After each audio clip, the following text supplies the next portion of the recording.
Good evening, everyone, and thank you for once again joining us for this series on the future of Chicago. Today's presentation is the fifth in a series of distinguished lectures, community conversations, and other events that seek to reimagine our city's future after the incredibly difficult period in our city and nation's history that we've all lived through together. This series, which we've entitled Chicago Futures, has been developed as a collaboration between two offices within the undergraduate college at the University of Chicago.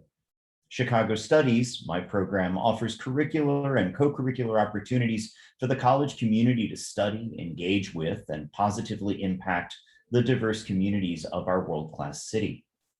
The Parousia program for public discourse, headed up by Dr. Leila Brammer, our collaborator in this series, offers courses and programming that aim to develop communicative competence and foster vigorous, inclusive, and productive public discourse within a variety of communities.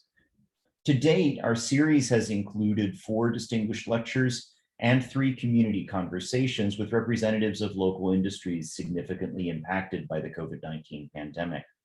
All of these previous events have been recorded. All of them are available on the Chicago Studies website, chicagostudies.uchicago.edu. This spring, our series will continue with 4 more distinguished lectures, plus 3 more conversations on the future of Chicago's small businesses, farmers markets, and music scene.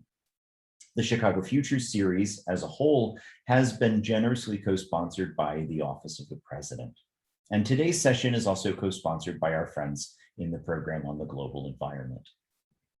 Of course, the dialogue about the future of cities and of Chicago in particular won't end at the spring quarter. And Chicago Studies is excited to begin thinking with you about the next conversations that we need to have. You can contribute to our thinking in 2 ways. If you're a 4th-year student whose thesis research has focused on Chicago, we encourage you to submit your BA or capstone project for consideration for this year's Chicago Studies Research Prize, which is awarded annually. We'll launch our formal call for submissions and faculty nominations next week. More information and a submission form are already available under research on our website. Our end of the year research colloquium, which is scheduled for Wednesday, May 26th, will give everyone the opportunity to engage with some of the most outstanding thought about the city from this year's graduating seniors.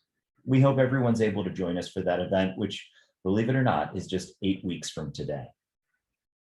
If you'll be with us on the campus in the fall, Chicago Studies would like to extend to you the opportunity to help us plan our next programming series in a more targeted way by offering your proposals for the next idea or topic or policy solution or thinker with whom you think Chicago Studies should be engaging. You can learn more about this call for proposals and submit your recommendations on our website at chicagostudies.uchicago.edu/next. We'll announce the most compelling submissions as well as the programs that they've inspired at the colloquium on May 26th. And now it gives me great pleasure to introduce this evening's distinguished lecturer. Emily Tallon is professor of urbanism at the University of Chicago, where she teaches urban design and directs the Urbanism Lab and serves as faculty co-director of Chicago Studies. She holds a PhD in urban geography from the University of California, Santa Barbara, and a master's in city planning from Ohio State. She's a fellow of the American Institute of Certified Planners and the recipient of a Guggenheim Fellowship. Dr. Tallon has written extensively on topics of urban design, new urbanism, and social equity. Her books include New Urbanism in American Planning, Design for Diversity, Urban Design Reclaimed, City Rules, and Neighborhood. She's also the co-editor of the Journal of Urbanism. Thank you so much for joining us this evening, Professor Tallon. We're so glad to have you with us. Thank you, Chris. Thank you so much for that introduction. I'm going to go ahead and share my screen so we can get the slides going here. So I'm going to assume everybody can see that okay. Putting a little plug in here for the Urbanism Lab, which is collection of people working on all kinds of research projects having to do with the built environment and Chicago. So if you have any interest in pursuing research, please reach out, because I'd love to hear from you. We'd love to get you connected with the Urbanism Lab. There's a never-ending stream of research topics that need to be dealt with for Chicago. So I've been asked to talk about the post-COVID city, and I'm going to offer some thoughts about that. And it's going to be very Chicago-centric, which I think is okay, because this is sponsored by the Chicago Studies program. And I want to just kind of start with my overall conclusion, so that you know exactly where I'm going with all of the things I'm going to say. And for me, from a city planning perspective, thinking about of the COVID world and that we've been living under, I think COVID did two main things from my city planning perspective. First of all, it really intensified the importance of place, the importance of local surroundings, of, our lives became very much focused on what was going on in the blocks around us. And that became even more important to us as we became more constricted with our movements. I think, anyway, for me, and I think for a lot of people, I think we really appreciated what was going on right outside of our door.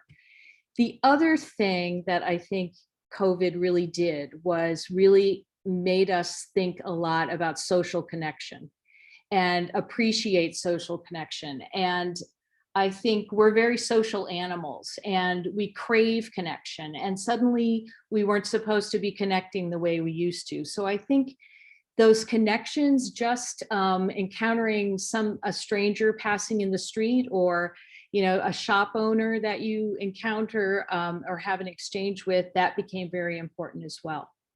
So what's interesting to me is that these two things have a very symbiotic kind of relationship. The caring about the places around us, is a way of fostering social connection. And social connection is fundamental to caring about the places around us. So those two things really work hand in hand. And so here's where I'm going with all of this. We're realizing that these methods of social exchange and caring about the places around us, I think we're lacking the tools to really effectuate change in a way that we should be doing. To really pull that off. I think we're missing really being able to leverage social connection and caring about place and coming together to really have a collective action that is really effectuating change in the neighborhoods around us. I think that it's rather weak in Chicago. I think it's rather ad hoc. Especially when you compare our methods with what's going on in other cities. And so I think that we should be, we could and we should be much stronger. And I think we need our local governments to help us, our local government to help us do that. So that's kind of the basic conclusion with my thinking about what's going on with COVID and a post-COVID world. So just kind of backing up a little bit, back to the beginning, when you do this kind of thought experiment of, what is it about the COVID world and the post-COVID world, you could go in two directions, I think. One direction is you could think about the trajectory of change and where we're headed, technological things that are happening, political movements, social movements, climate change, all of that stuff. And you could think about, how is that going to affect me or affect how I approach the city? The other way you can think about that is much more normative and aspirational, and think about, where do I want to go? Where do I think we should be going? And so I'm obviously focusing on the latter question, which is where I think we need to be going. And one of the first things that is said when you think about where you want things to go is what is your vision for where you want to go. So you have to have a kind of clear idea about where you think you're going. And, in my kind of urbanistic world, that vision was pretty well set pre-pandemic. Oh, I forgot to talk about this slide just real quickly. 100 years ago, no, actually this is from Scientific American magazine in the 1920s. And, we are not the first ones to sort of contemplate what cities should be like in the future. And so I think I love that they were thinking about 100 years ago, they were thinking about their city of tomorrow was to be a neighborhood-based city, and they called it the cellular city. This was very big in urban planning circles 100 years ago. So we're not that far off from that kind of visioning. But anyway, I think that pre-pandemic kind of world hasn't really changed in terms of what we're trying to achieve urbanistically. And I'm talking about walkable, dense, pedestrian-oriented, transit-based, well-serviced neighborhoods that are also socially diverse. I don't think that vision has changed. And I think what COVID has done is given us a chance to kind of take a breath and look around and think about what we're doing and how we're failing to achieve that walkable, dense, pedestrian-based urbanism. And why is that failure there? Why haven't we achieved it? Why haven't we done better? And I think COVID has exposed some real problems with effectuation of that goal. And so backing up for a moment, this interest in placemaking and walkability and vibrancy and the place-based community, that's huge. That's huge. I don't know if people fully appreciate the sea change that happened from the way we were building cities on the right-hand side of that slide. It was all about, not that long ago, it was all about investment in highways and parking infrastructure and infrastructure for cars. And believe me, that still is going on. The asphalt lobby is huge. But this notion that, a lot of people, and through survey research, it's something like 50% of the American population wants walkable urbanism. They want diverse urbanism. They say they want that. So this really is quite a big change. And that's wonderful. And that's a great, great thing. Because, in the US, we're really not urbanized enough. We're really not dense enough. We don't have nearly enough compact, walkable, diverse urbanism. So the mantra at the end of the 20th century has been that we need to completely change the way we've been urbanizing. We need to retrofit, we need to create dense walkable places, good for the planet, good for the economy, good for our health, good for our social well-being and our physical well-being and our mental health, all kinds of good stuff. People had been and still are pursuing that goal with a vengeance. Aging baby boomers wanted it, millennials wanted it, knowledge economy workers wanted it. Even when you hear about how, people are decamping for the suburbs, that's happening somewhat, but it's not. People I've talked to and what I've been reading is it's just not near. The media has made way more of a thing about that than what is actually happening. And if you know what's going on with real estate prices in Chicago, you'll know that the demand for living in the city has really not abated by any means. So the other thing that happened, in addition to people really wanting that walkable urbanism and getting away from that method of settling the land that we were doing up until the late 20th century, especially, is a lot of people were really not having that modernist urbanism vision anymore.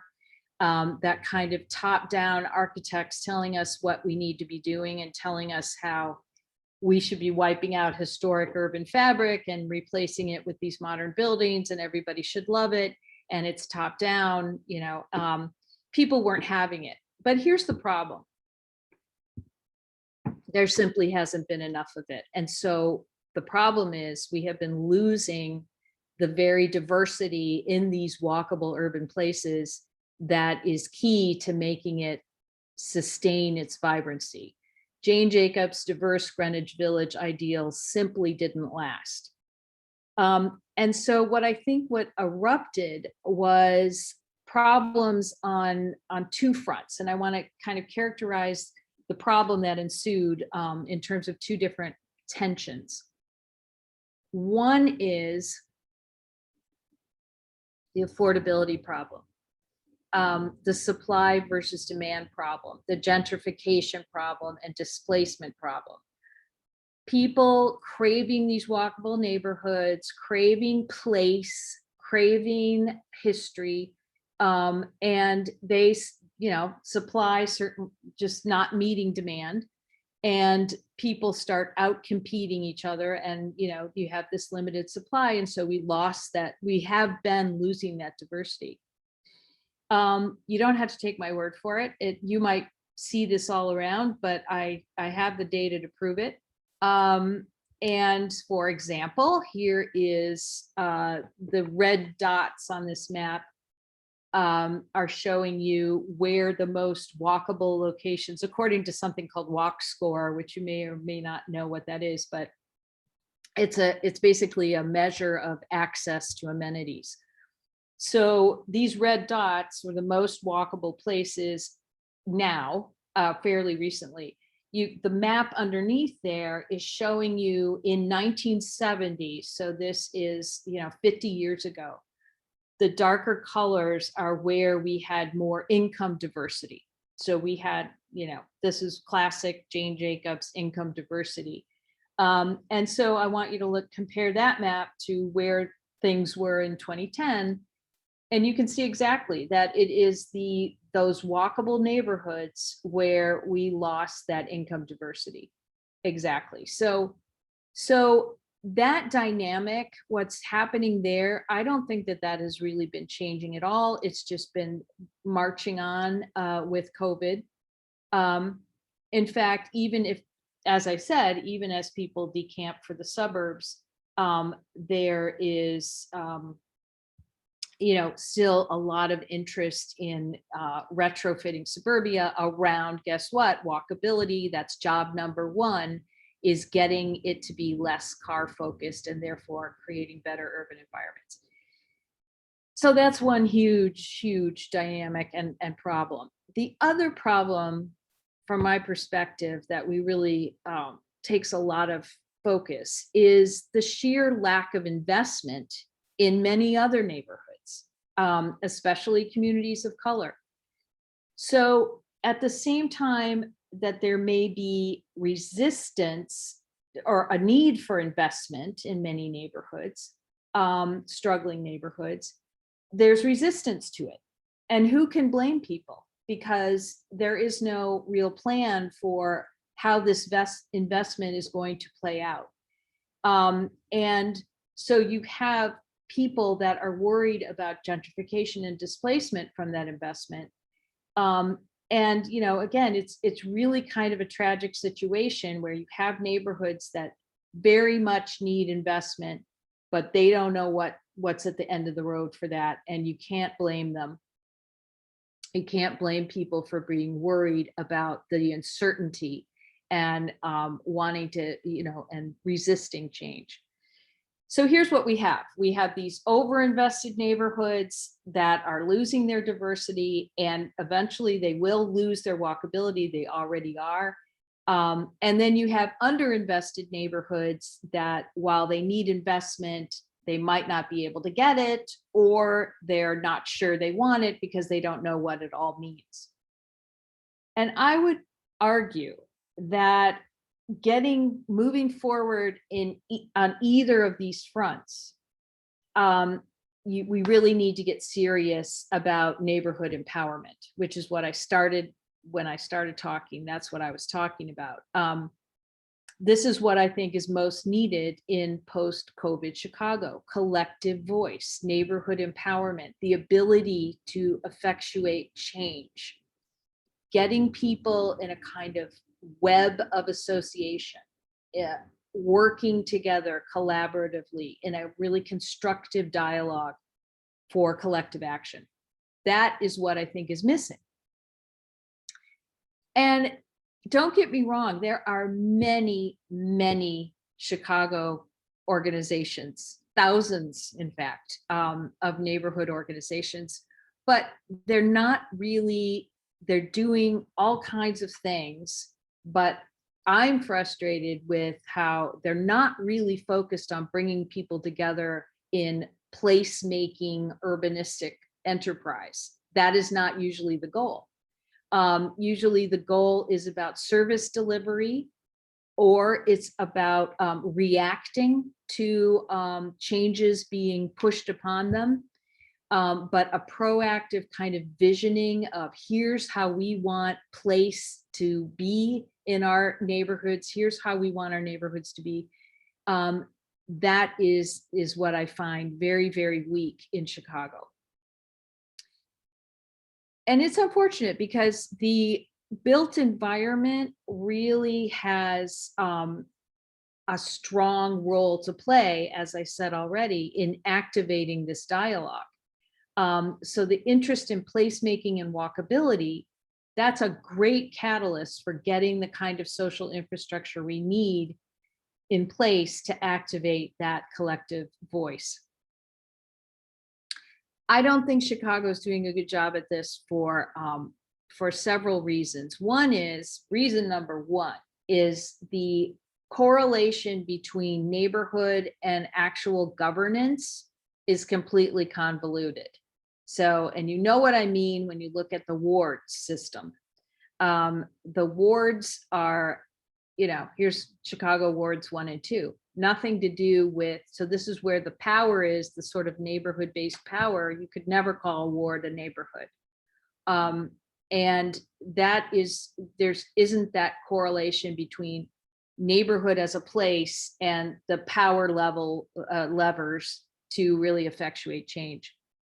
And then when you look at sort of the other layers of governance and responsibility for neighborhood that are out there, like these circles are the 5-minute walk around a school, or police, also shown on here are police precincts, census tracts, neighborhood boundaries that are unofficial neighborhood boundaries that are sort of historical and maybe have to do with community areas, not really neighborhoods. So there's these sort of layers of different kinds of political representations, but none of them line up, and in such a way that you really could effectuate change. And it's really completely counter to the idea that neighborhoods are place-based things with organizational ability, the ability to effectuate change through collective action. So last year, actually the year before, pre-COVID, I set about with some students from my urbanism lab to talk to do a survey of neighborhood associations. What is it, the neighborhood association that we have? And there are many. What do they do?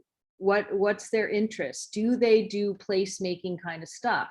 Do they facilitate the ability of neighborhood residents to come together and act collectively for whatever it is they want to do? And we found that, first of all, it was hard to get people to talk to us, which was surprising to me. We found that they were mostly, as I've been saying, they're very reactive, reacting to developers pushing certain things on them, and then they react.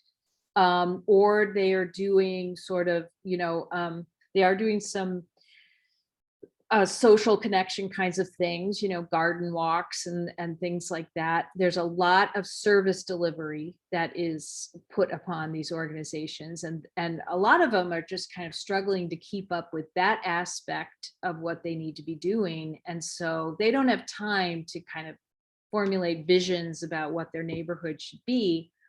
And so it's not, I wouldn't say that the neighborhood associations in Chicago are particularly strong at doing a kind of place-based planning exercise. Now, that isn't to say that there aren't some that are in fact doing that.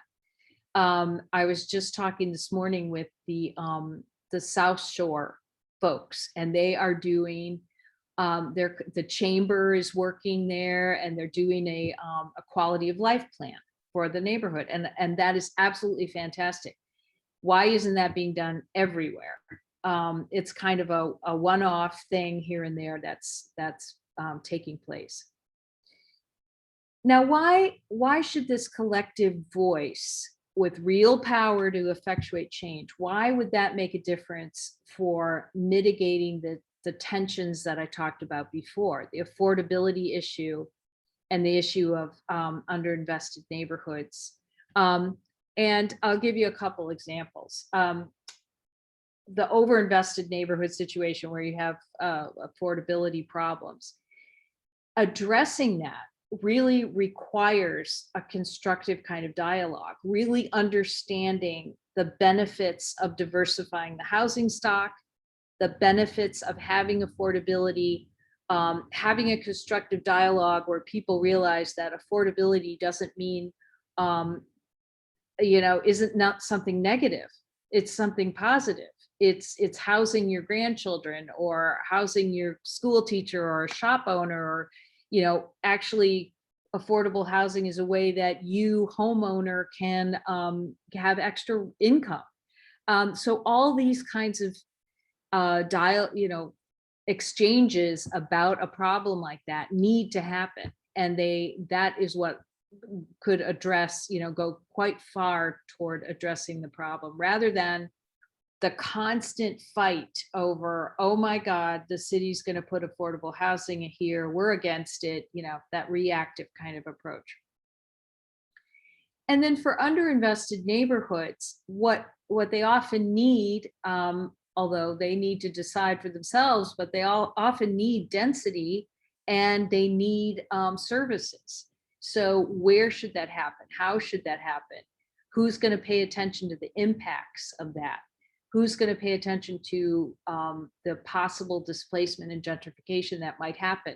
Who's going to make sure that the development that happens, the investment that happens, is catalytic and is done in a smart way, so that it's not little spot development here and there, but it's development that comes together and is really quite impactful.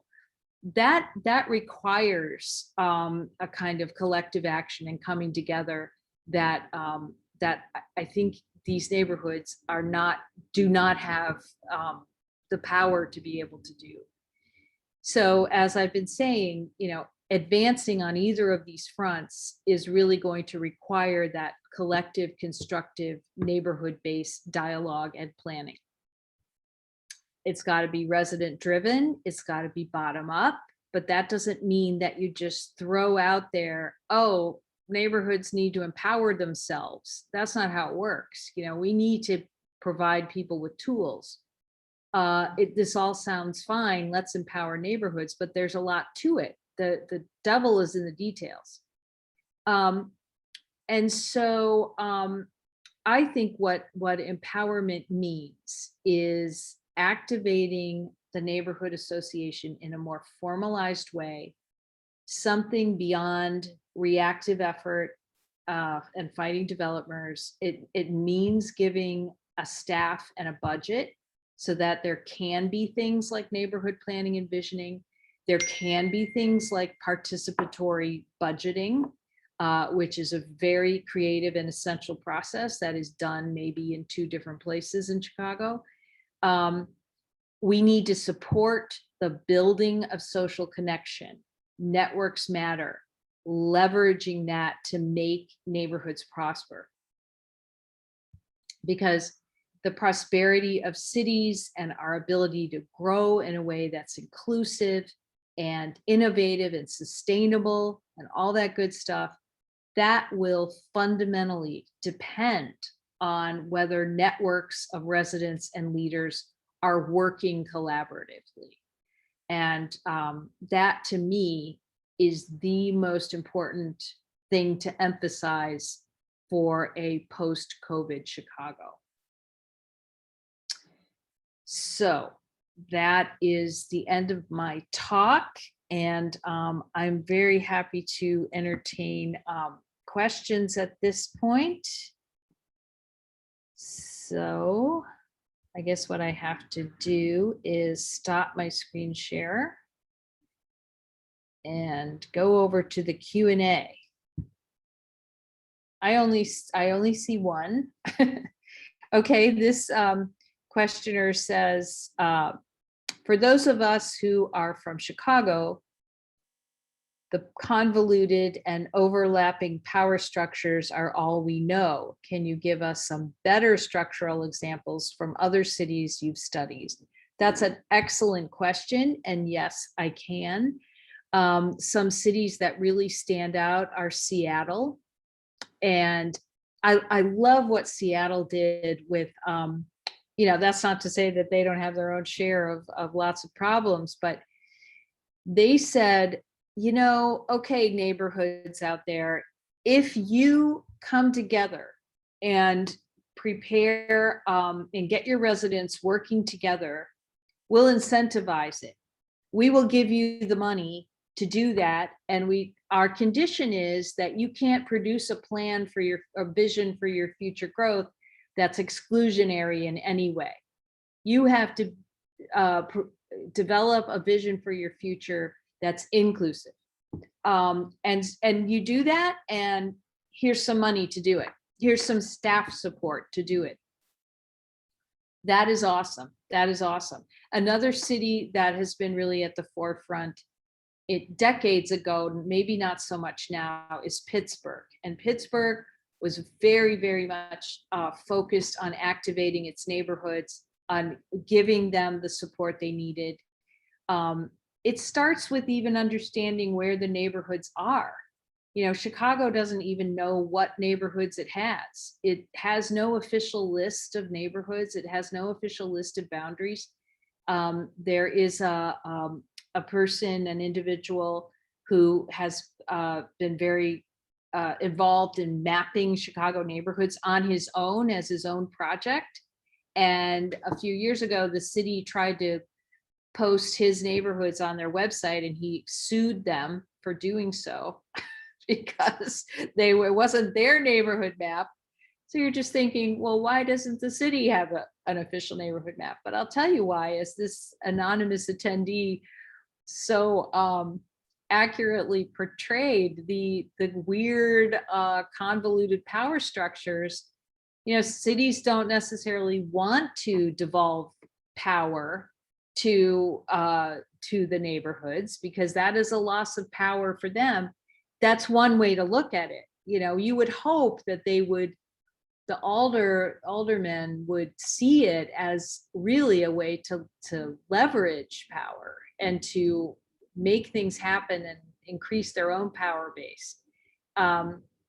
So anyway, there are really good examples out there. You can buy my book called Neighborhood, which has other examples.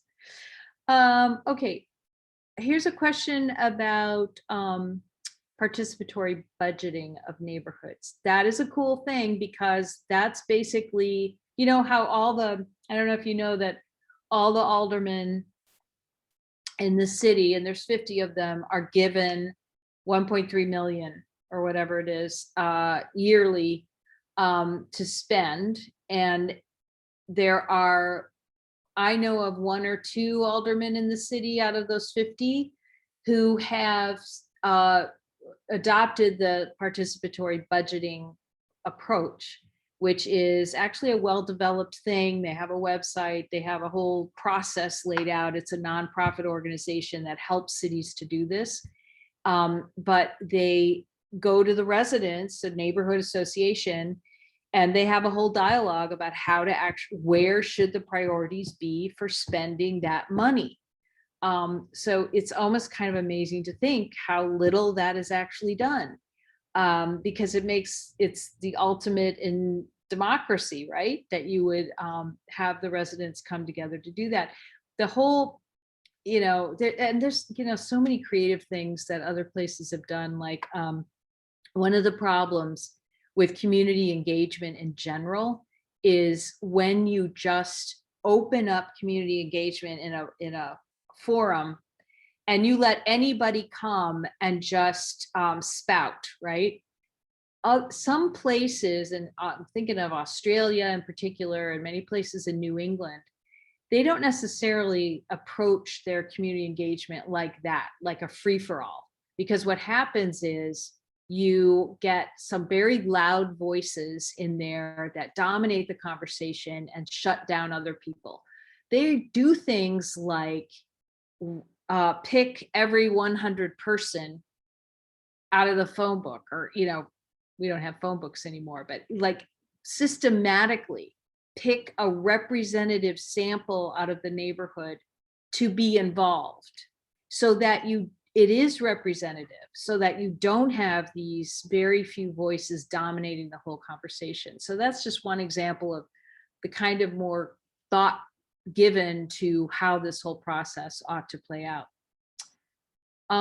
Okay, we have I'm suddenly, so I bragged about only having one question and now I've got a lot. So,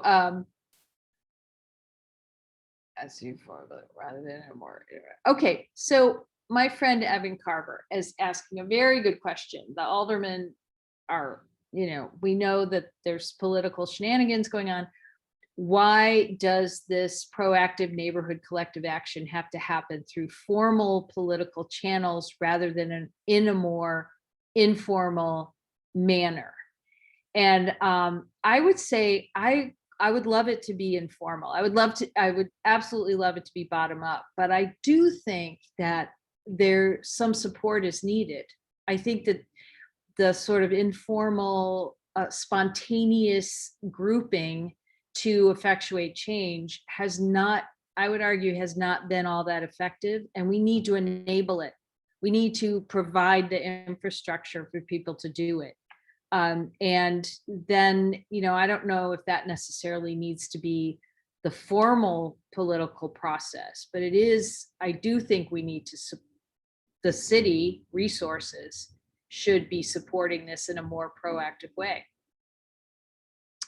What else have we got here? Seen any examples of creative connection making in response to pandemic constraints? I have seen, I have seen some really creative things with people. I'm not the first to come up with this notion of, hey, we need to be working together collectively rather than, we need to make this happen, people. You see things going on in your neighborhood. How do you get together with people and make this change happen? And people have been coming up. I've seen websites that are all about how to make a neighborhood do stuff, and people have been coming up with all kinds of creative things, knocking on each other's doors, having social events outside their front stoop or whatever, checking in on each other, things having to do with events and through meals and stuff as an entryway into something more collective action oriented. So there is a lot more that we could be doing. And if I can play, just beat the drum here just a little more about how I just don't think we're doing enough of this in Chicago. I think it's ad hoc. I think we could be doing a lot more concerted effort in this regard. Okay, here's a question about what do you expect to happen in downtown Chicago? What would it take to transform places like Michigan Avenue? Would a neighborhood association have enough power to make this happen? I mean, Michigan Avenue is so corporate, and it's just so, I don't know if it's going to transform into something else. There's a lot of talk about how one of the great things that's coming out of COVID times is that we don't all have to commute downtown anymore. and we can stay more focused on our neighborhoods, which is one of the things I started by saying, how we're more oriented toward the immediate places around us and caring about them more, rather than just going through it to get downtown or wherever for our place of work. And so that could be a really good thing. That could be very good for local business, good for, you know, activating these retail corridors. So downtown would then need to evolve into something that isn't so corporate and singular use, like office, you know, big office blocks and big corporate retailers. So it's going to need to change too. I wonder if it can become a neighborhood of sorts. I'm sure there are neighborhood associations in the loop, but they tend to be the condo association building. They tend to be, you know, the Chamber of Commerce, the business association, and whether or not that can be more place-based, where it's really about caring about place and caring about social connection. We'll see about that. Let's see what else we got here. Somebody's asking me about climate change. How can neighborhoods in Chicago plan and design for adaptation to increased heat and rain? I think that the whole issue of climate change actually does, neighborhood-based collective action has a lot to say about climate change, because once you start activating neighborhoods and placemaking and making that a real focus, there's all kinds of things that need to be done with, you know, everything from, you know, changing the zoning code to allowing certain kinds of permeable infrastructure, all that physical change that needs to happen in the neighborhood, that and densifying and making things more compact, and, you know, reducing heat island through various strategies.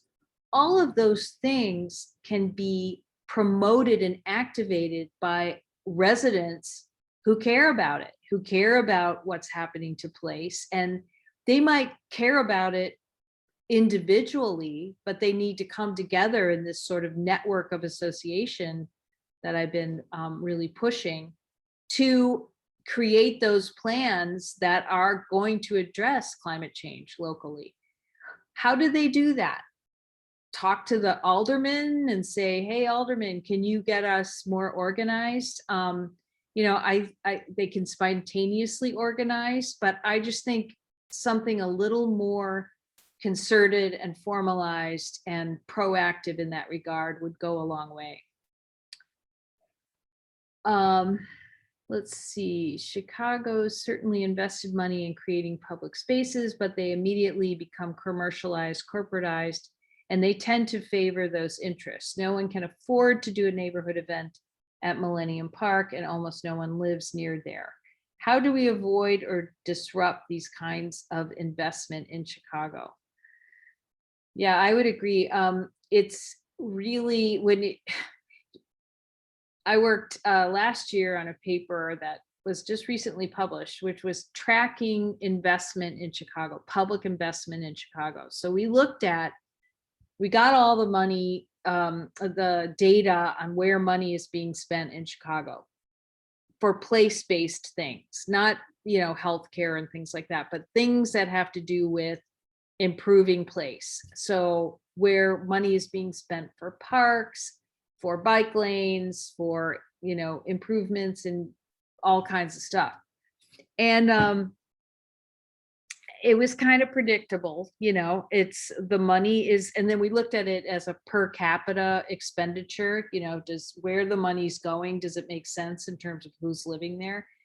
And, you know, we found the typical neoliberal narrative playing out, where there's just a lot more investment in the downtown where fewer people are living. And so, you know, there's an argument to be made that that's what we need to get the revenue going. And then that revenue flows back into the neighborhoods. And the city is, you know, trying to do some creative channeling of money back into the neighborhoods through their neighborhood opportunity fund program. and that's happening, and I think that's a really good thing. I just wonder if we need to kind of scale up on all of that. Um, so so yeah, I mean, there's still that big problem of way too much focus on downtown corporate interests. Where's the attention to the neighborhoods? That has been a long-standing critique of Chicago. I don't know if you guys have ever read the book Planning Chicago, which is a fantastic book and came out, I think, like 5 years ago, maybe 10. And it was amazing to me to read how long this issue of Chicago not caring enough about its neighborhoods has been going on since the get-go. So I don't know, will COVID somehow change so that we actually, when we come out of all this, we actually will have stronger neighborhoods? I know the city is talking about, they're doing neighborhood planning. They've, activated this whole effort. I don't know. It remains to be seen what's really going to happen with that.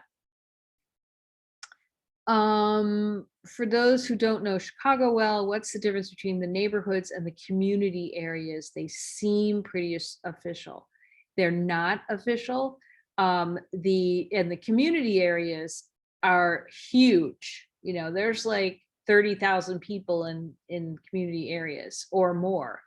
And even the smaller community areas have a lot of population in them. So to me, a neighborhood, well, neighborhoods come in all shapes and sizes. I wrote a book about that. And what I think, though, is a good kind of target for a neighborhood size is 5,000 maximum. Some people really swear by the idea of neighborhoods being much, much smaller. A neighborhood being a few blocks, and because that's the level at which other people. You don't have to be friends with them, but you know them, and therefore you can work collectively and orient your efforts toward changing place issues. So the community areas are totally different. Neighborhoods, as I said, there is no official Chicago neighborhood designation, which is unlike other cities. And so Chicago is, it's a city of neighborhoods for sure, but every city says they're a city of neighborhoods, by the way. But you don't really know, are you in it? Are you out of it? Where is it? What are the boundaries? Who's responsible for this neighborhood? Because as I said, it does not correspond with the alderman and the ward and the governance system. And the neighborhood associations that are out there might be focused on one little group of blocks. They might be more about retailing. Who knows? Let's see, what do we have? How do you think the popularization of working from home will affect population movement? Will cities become less popular because people are no longer tied to urban offices, workplaces?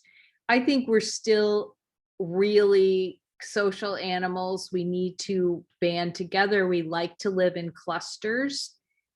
At least some of us, there's something called the transect, which is a way of thinking about the urban environment where there's a range of different kinds of environments. There's intense urbanism, and then there's rural life, and there's different ways of having settlement.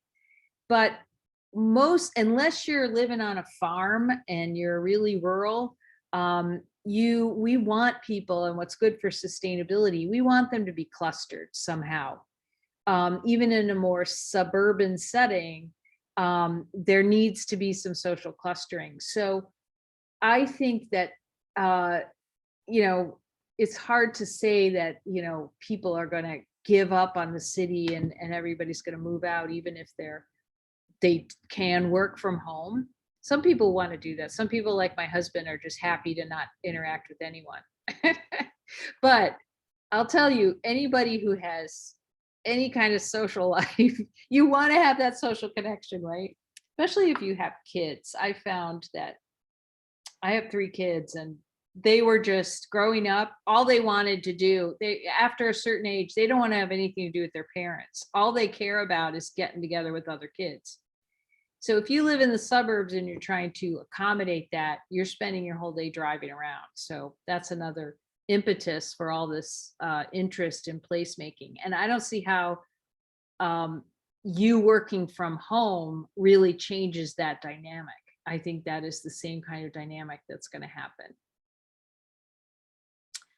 Let's see. I'm not a Chicago native, so I'm curious why, if the corruption fostered by the ward system is so infamous here, people getting favors for their wards by working with party machine, individual neighborhoods haven't benefited so much from public investment. Well, I mean, I think there are neighborhoods that have benefited, and they tend to be, you know, the big downtown players. I'll look up my the paper City Sense. It's called CENTS, which tracks the different locations of you know, where public money has been spent. So and for sure, some neighborhoods are doing better than others. That is for sure. So so there's that. Let's see, the city's new draft plan for equitable transit-oriented development, ETOD, offer any hope and more hope, any more hope post-COVID. I think that is a phenomenal effort. And again, you look at something like that ETOD effort, that is a great way of, there's a lot of energy behind it. And there's a lot of people working together to draft these plans. What I wish was more happening more is relating that kind of energy and focus on planning and placemaking to an immediate neighborhood and what's going on. Something like that ETOD, from my understanding, it's focused on a whole system. And it might be looking, you know, station area by station area and making sure that there's equity going on there, which is fabulous, fantastic effort. But I think what I'm talking about might be a little bit different. But I would love to know ways to kind of intersect with that effort, because that great energy there. The 5-minute city or neighborhood is great for walkability and reducing driving, but does it discourage people from going into other neighborhoods? Do neighborhoods belong to one group of people? Does it create sentiment of xenophobia or unbelonging within neighborhoods? Great question, because this is exactly a problem, a critique of, you know, when I talk about getting more focused on neighborhoods and knowing where they are and having boundaries and all of that kind of thing, people get really nervous because it sounds like segregation. So that's why you really we need a different mindset about it. We need a mindset that's about not so much about boundedness, but about having a nodal central spot to a neighborhood around which people coalesce. Every neighborhood should have what we call a 100% corner, you know, a place that is the focal point of the neighborhood. So in that way, it's kind of it's not a bounding enclave kind of thing that you're after. It's a pulling together of people, if that makes any sense. But yeah, I'm very sensitive to that notion of the more identity you have invested in your neighborhood, like this is my neighborhood, I care about it, my place, the more there is danger that you're gonna start barricading off. And I think the solution is to just be very aware of it and to actively work against it. And that's why that effort in Seattle that I talked about, where the city was actually incentivizing these neighborhood groups and telling them, you have to not be talking about enclaving, and you have to accept affordable housing, basically. And that seemed like a really effective approach. Let's see. What kind of criteria do we use to determine the boundaries of neighborhoods?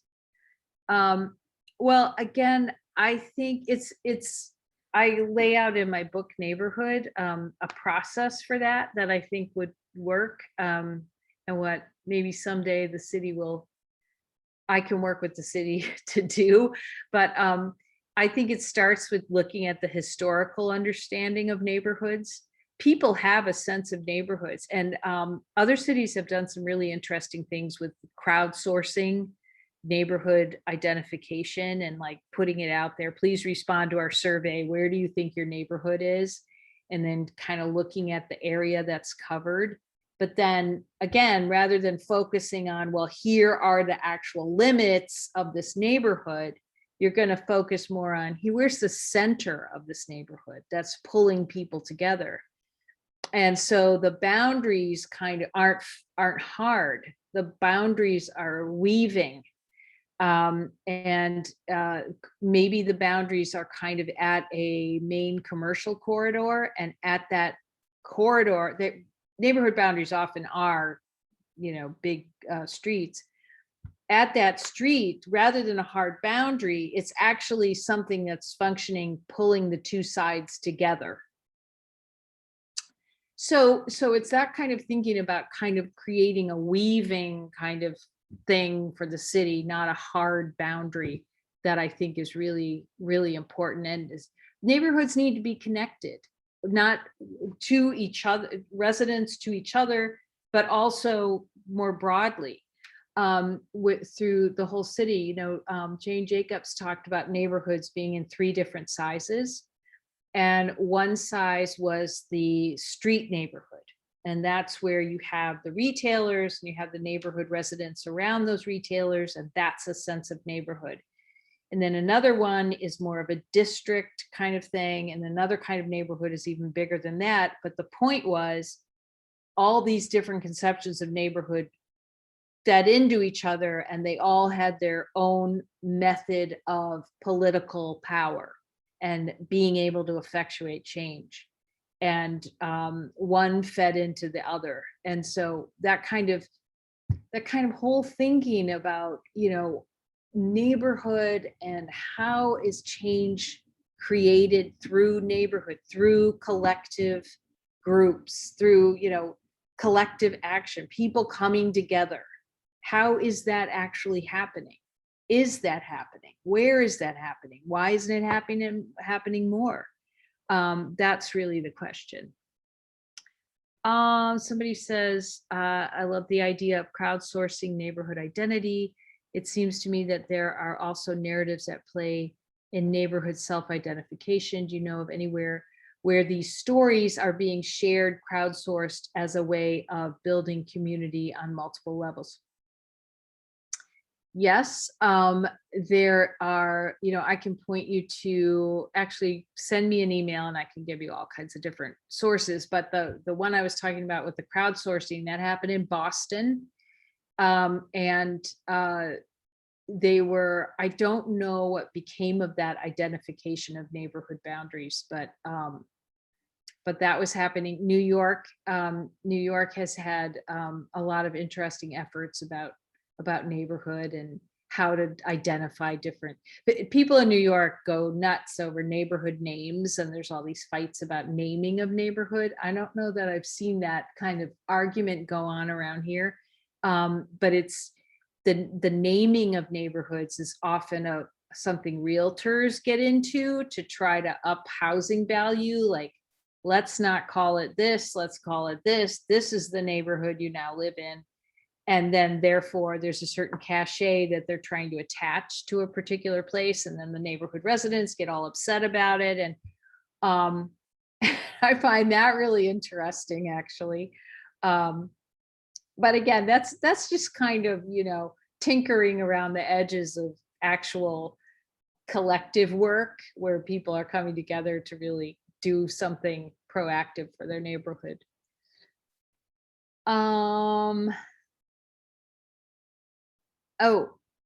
Emily mentored a great essay that mapped identity in Chinatown. Yes, Olivia Gia from a few years ago, Chicago Studies 2019 alum. She did a great job interviewing folks in Chinatown and asking them about their sense of neighborhood boundaries. So that's available to look at for sure. Let's see. Is somebody getting rid of questions? I guess as they're being answered. Let's see. Are there tried and true strategies for trying to prevent gentrification in areas that become denser, more walkable, and more desirable? I imagine rent control would be vehemently opposed by most landlords. There are fantastic ideas about preventing gentrification, and there's a whole bunch of different things that could be done, and does not at all have to be limited to rent control.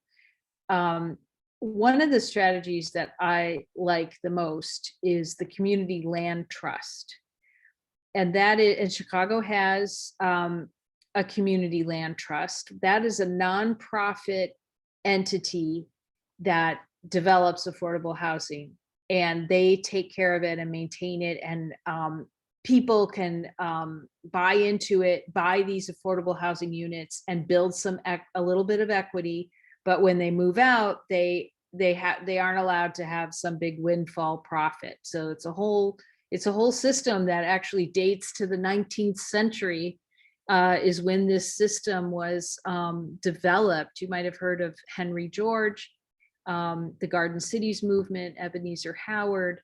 They were all about this structure of how do we keep some things affordable in a place that's highly desirable. And the way you do that is to kind of take land out of the equation such that people aren't, getting these huge profits by way of their location, which isn't really fair, because they get these huge profits because of public investments in the transit lines and in the parks and in the, the density that's happening. Why should individuals be making a profit off that? So anyway, that's a whole huge topic, but I love the community land trust model, and that could be taken a lot further in Chicago, in my opinion.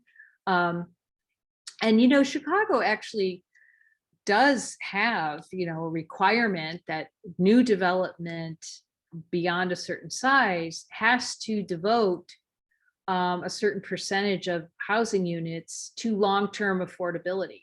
So they have that system. It's kind of like an inclusionary zoning system. There are density bonuses where, if you build more, you can do that, but you have to pay into a affordable housing fund. So there's stuff that's being done, but it needs to go further. That's all there is to it. It's, in some of these neighborhoods that are gentrifying and displacing people, it's awful. It's awful to see people being pushed out of their homes, for sure. Okay. So that was that. Let's see. Evanston has recently implemented reparations tied specifically to home ownership. Well, I personally am very much in support of that idea. I think that's a fantastic thing. I think that urban planning is so riddled with a discriminatory past, and actually goes on now. And there needs to be a reparation for that. Evanston is out ahead, and I applaud them for doing that. There's been a lot of talk about racist zoning, and how, investment in the built environment has been racist, has been terrible. So, has obliterated communities, especially during the urban renewal period, but that still goes on. And there's still a need to be hyper aware of what is the effect of the investments we're making on people's ability to access what they need for quality of life. And I think Chicago could take a much deeper look at its zoning ordinance, and see where are there some racist practices going on, with that. A lot of people are, there's a lot of focus on the fact that we need to do something about single family zoning. Um, and I think that is, Chicago has so much single family zoning. You'd just be amazed at how much of the land in Chicago is zoned for single family housing, even including around transit stops, which just floors me. That should not be happening. And so that would definitely be something to take a look at. One of the things that I come up against a lot, though, I have to say, is the notion that, and there was a conversation going on with some leaders of the Black Lives Matter movement and the New Urbanism, which is a group that I am involved with, the Congress for the New Urbanism. I'm on their national board, and the folks in the Black Lives Matter movement were really not very, some of them were saying, why are we doing things like investing in placemaking and, bike lanes and street trees and, shutting down streets to make nice walkable places? Why are we doing that when some of our neighborhoods in communities of color in particular don't have basic things like access to healthcare, and they don't have drinking water, and they don't have the most basic things? So what are you doing investing in these placemaking ventures? And that is a really, really tough conversation to have, because I guess my response is that these are very different pots of money. These are not, it's not like if we stop building bike lanes and putting in street trees, that money gets channeled to health clinics and poor neighborhoods. That's not the reality of it. There's also the notion that a lot of these things that are being done for placemaking, like street trees and bike lanes and shutting down streets for pedestrians, those have a health objective.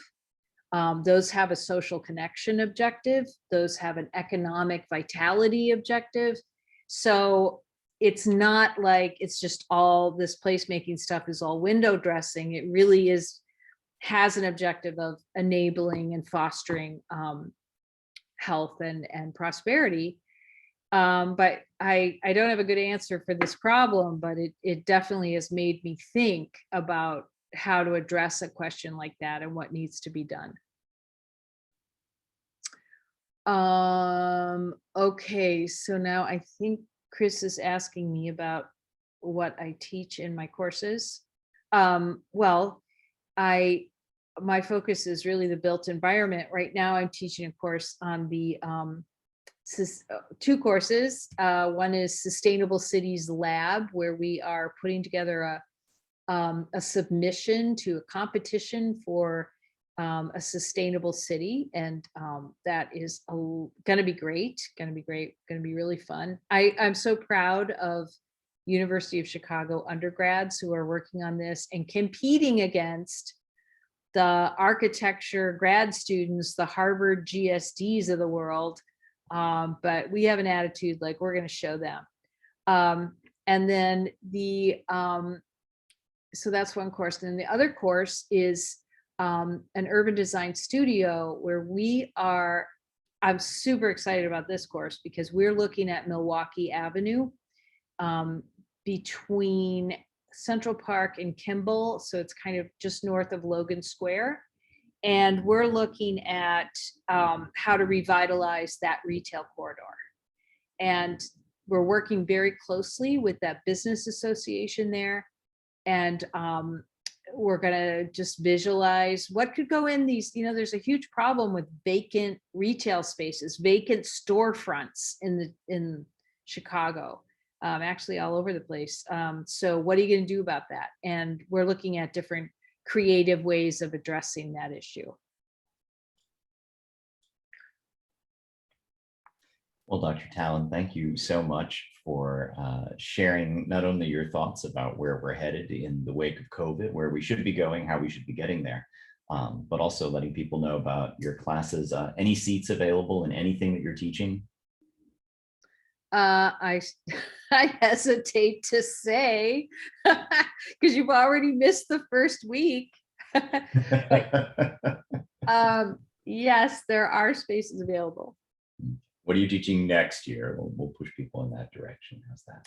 Oh, okay. Well, with my very dear friend Sabina Scheck, we are teaching our urban design with nature class, new and improved. Every year it gets better. and then I'm going to teach Chicago neighborhoods, which I haven't done in a few years, but that's really fun. I have students adopt a neighborhood in Chicago, speaking of neighborhoods, and think about all kinds of issues with that neighborhood. So I hate to put you back on the hook, but there is one more question from Evan that landed in the chat box, and we do have a couple minutes, so I'm going to leave you to it. Oh, I need to look at it. Sorry. Okay. Evan's giving me a hard time today.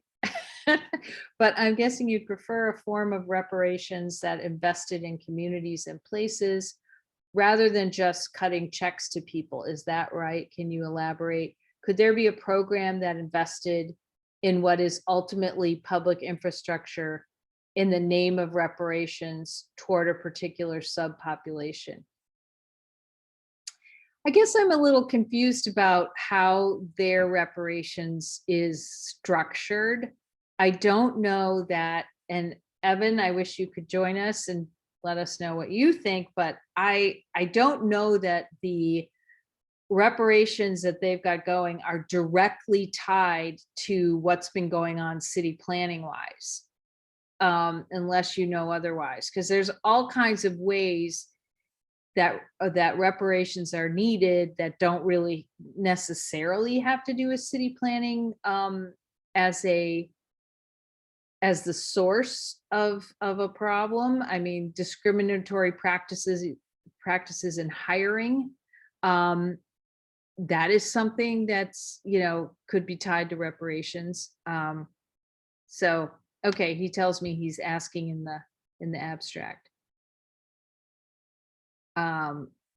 He doesn't necessarily know much about Evanston. I mean, the big thing with, as I said, the big thing with that's where city planning is involved is redlining, right? And the way people were just shut out of access to capital, access to bank loans. And, that is partly a city planning issue. But I don't know how closely that's been tied to reparations. I need to find out more about it. It's a good question. I was going to say, and I don't know who generated the question. It was anonymous, but my sense of the Evanston reparations package is that it is tied very distinctly to people who can prove that they were impacted by practices like redlining. And therefore, this is fundamentally a wealth building investment that is tied to homeownership ultimately, which when combined with something like what were the community land trusts that you were describing, I get all sorts of interesting ideas for how that could be tied to broader planning objectives. But I don't necessarily know that the city of Evanston has gone that far. I'd be curious to know more. For those who are watching, in the wake of these sessions, we always publish not only the recording of the conversation, but also a series of supplemental articles. And so we'll look for some material that explores this question in particular as something that folks are interested in. Dr. Talon, any last remarks? No, just keep up the good work, Chris. You are doing such great things with Chicago Studies. It's going gangbusters, and I'm happy to be part of it. Thanks to you for supporting it tonight and to everyone who joined us. On behalf of the college at the University of Chicago, the Chicago Studies Program and the Parcia Program for Public Discourse, seriously, thank you everyone for participating in this evening's presentation, even during week one, a difficult time in anyone's quarter. As I said, the recording of this evening's session will be made available on the Chicago Studies website later this week, and we will continue to post supplemental materials about this topic. As you know, our discussion of Chicago's futures this spring, which is the continuation of a conversation we began in winter, this is really only the beginning. And really, in many ways, we've just begun opening questions. We'll continue to explore those over the next several weeks of programming this year. Next week, we hope you can join us for a Data in Dialogue session. We'll be looking at the COVID Atlas, which is a data mapping project initiated by several university researchers on Tuesday, and very germane to a lot of the things that Dr. Tallon was speaking about, a conversation about the future of Chicago small businesses next Friday, not this week, but next week. Our next distinguished lecture will feature Professor of Visual Arts Laura Litinsky, and is going to talk about this intersection between Chicago's, on the one hand, agricultural potential as a place where food can be produced, and on the other hand, as a place of artistic fruitfulness. And finally, if Professor Tallon's thinking about the walkability of urban spaces got you wishing that you were outside, we have a fantastic new programming series for you. Chicago Outdoors, which is a new collaboration with the Program on the Global Environment, encourages members of the college community to get out and explore our region's built and natural environments, with an eye to both scholarly inquiry and adventure in what our colleague Allison Anastasio has described as the great nearby. This series will be formally launched during Earth Week, which is, I think, the third week of April. But you can also mark your calendars right now for a new signature event in this series. The Great Chicago Drift will take place during the second weekend of May, and it will offer individuals, teams, and families the opportunity to engage with our urban spaces in a whimsical but also reflective way that evokes the practices of the mid-20th century situationists. If you're intrigued, you should visit our website to register and look for more information on all of our upcoming program and events about what Dean Boyer called our endlessly exciting and engaging city. We so look forward to continuing to learn along with you. Have a wonderful evening and a productive and healthy spring. Again, thanks for joining us, and good night.